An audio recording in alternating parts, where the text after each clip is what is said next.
Epic benchmark battles of history! 660 Ti versus 570! Begin! GTX 660, yes bitch, that is my name. No, I'm not doing this. Let's get to the system I benchmarked on. The CPU is the Intel i7 2600K at 3.4 GHz stock speed. Mainboard is a P67 one. Memory, I used 2x 4GB DDR3 memory. And Windows 7 64-bit Service Pack 1, the latest GeForce driver, and resolution 1920 by 1080. Tell the rambler, the gambler, the backbiter, tell him that God's gonna cut him down. This is Battlefield 3 single-player Operation Swordbreaker on the GTX 570. As you can see, 45 frames per second on average on ultra settings, which is playable pretty well, but for the best experience I would change to high settings. Anyone who is wondering, of course I recorded the clips you're about to see after benchmarking with Fraps. Now let's see what the GTX 660 Ti has to say for Battlefield 3 single player. The 660 Ti scores an average of 64 FPS, which is 42% faster than the 570. If you're overwhelmed with the numbers, you might just pause the video. Most Battlefield players will probably think right now, you play single player maybe once, give me the results for multiplayer, goddammit! So to calm you down, here are the results for Battlefield 3 multiplayer on the GTX 570. So this is me playing on the map Bandar Desert, which is part of the new DLC Armored Kill. The 570 is able to achieve more FPS than in single player, with an average of 53 FPS. This is already close enough to 60 for you to play in Ultra just fine. The GTX 660 Ti adds another 12 FPS on average, which is 23% faster than the GTX 570. Important to notice here is that if you're a BF3 player, you won't go wrong with the 570 either. Also please notice that the average FPS are the most meaningful values. The minimum and the maximum frames are basically just for statistics. Some of my viewers might remember that in the last benchmark video I did, which was 660 Ti versus 560 Ti, I used the wrong stats in BF3 multiplayer. Comparing this, the map Bandar Desert runs smoother than Kark Island from the last test.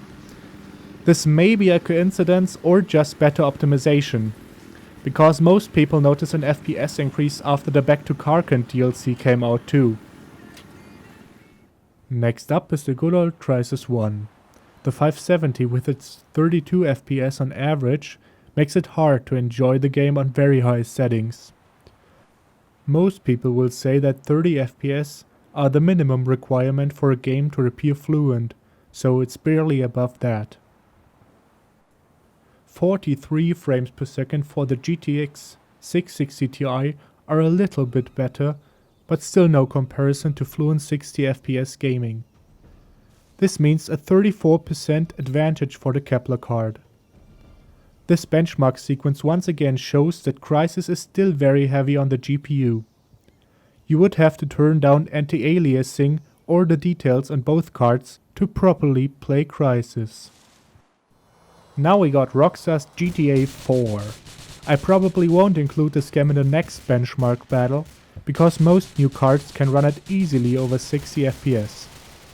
Since GTA 5 is around the corner, we will see if it becomes the new system killer. 66 FPS for the 570 on max settings. Surprisingly, the 660 Ti is actually a little bit slower here than its opponent. The 65 FPS could be a measuring error, but it at least shows that both cards are on the same level here.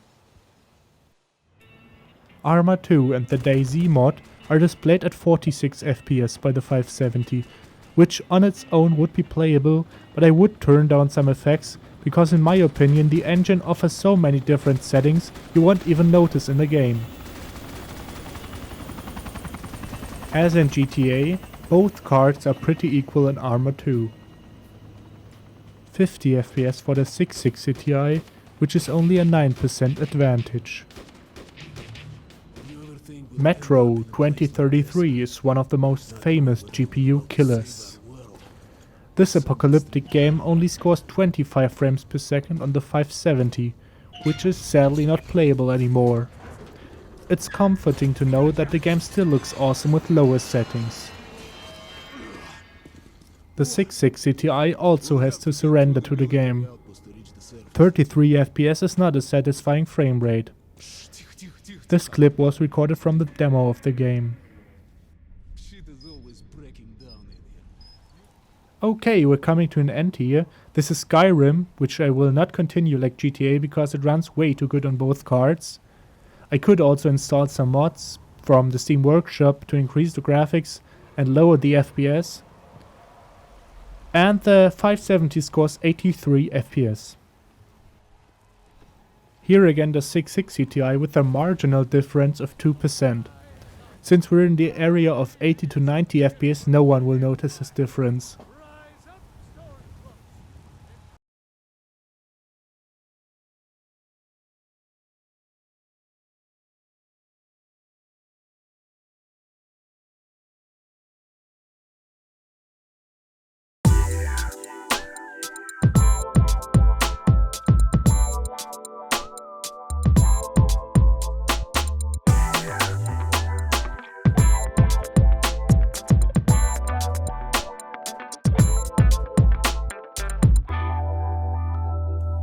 I hope you enjoyed this little video and I'll see you soon. Bye and thank you so much for watching. Oh, and one more thing, the fitting outro. Here we go. Who won? Who's next? You decide!